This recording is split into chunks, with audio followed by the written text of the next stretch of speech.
Salut à tous, mon bureau Linux, j'espère que vous allez bien. De mon côté, ça va beaucoup mieux puisque j'étais dernièrement malade, un peu grippé, hein, avec le footing, avec les températures basses, donc ça devait arriver. Donc me revoilà pour refaire des vidéos, donc je sais pas que j'étais démotivé ou que j'avais pas de sujet de vidéo, simplement que j'étais malade. Donc on va commencer avec Piperwire qui arrive dans le dépôt de la PC Linux OS, donc Piperwire, donc serveur de son qui améliore grandement, on va dire, la gestion de la vidéo et de l'audio, donc sous Linux.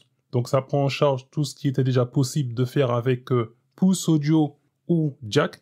Jack, c'est lorsqu'on voulait avoir une faible latence audio. Donc maintenant, donc Piperwire est disponible. Pour l'instant, l'installation est optionnelle.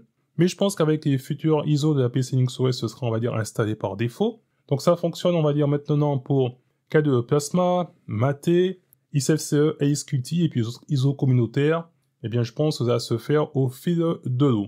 Donc il faut installer, donc ils disent le métapaquet Task Piperwire. Donc je vais lancer donc Synaptic et on va faire l'installation de Piperwire. Alors le métapaquet, je vais l'installer et une fois que j'installe donc ce métapaquet, de l'autre côté il va me désinstaller tout ce qui est lié, on va dire à Pulse Audio. Et il va m'installer donc de nouveaux paquets, GStreamer, etc. Et tout ce qui concerne Piperwire, une version avec -ALSA, une version Jack, etc. Une version Piperwire Pulse Audio, un Wire Plumber, etc. Donc je vais faire appliquer.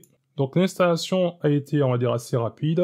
Alors concernant la gestion des connexions dans Piperwire, puisque Piperwire c'est aussi un peu plus sécurisé, donc ça fait en sorte que personne ne peut accéder, on va dire, à l'infrastructure sonore sans être connecté. Donc, j'ai vu le programme qui s'appelle donc QPW Graph, qui permet, on va dire, de la gestion des connexions dans Piperwire. Donc, je vais aussi donc l'installer.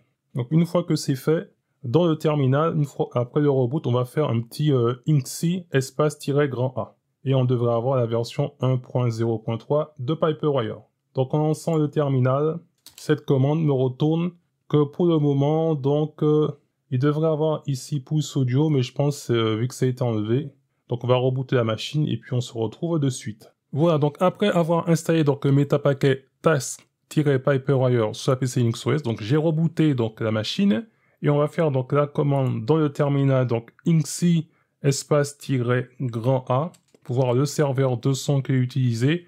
Donc c'est bien Piperwire, la version 1.0.3 et le statut, donc le serveur il est actif. Et puis j'ai testé aussi donc le programme, je vous ai dit, qui s'appelle donc QPW Graph. Donc on va le lancer et donc on peut voir qu'il y a pas mal de connexions à l'intérieur puisque j'ai lancé donc une vidéo pour tester si l'audio aussi fonctionne correctement. Donc petite vidéo YouTube.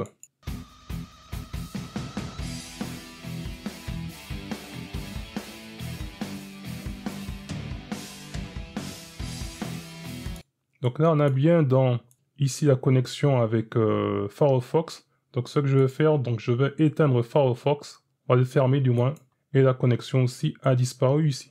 Donc tout semble OK pour l'instant avec Piperwire sous la PC Linux OS. Donc je vous dis à très bientôt pour une prochaine vidéo. Et en attendant, gardez la forme et la santé. Bye bye.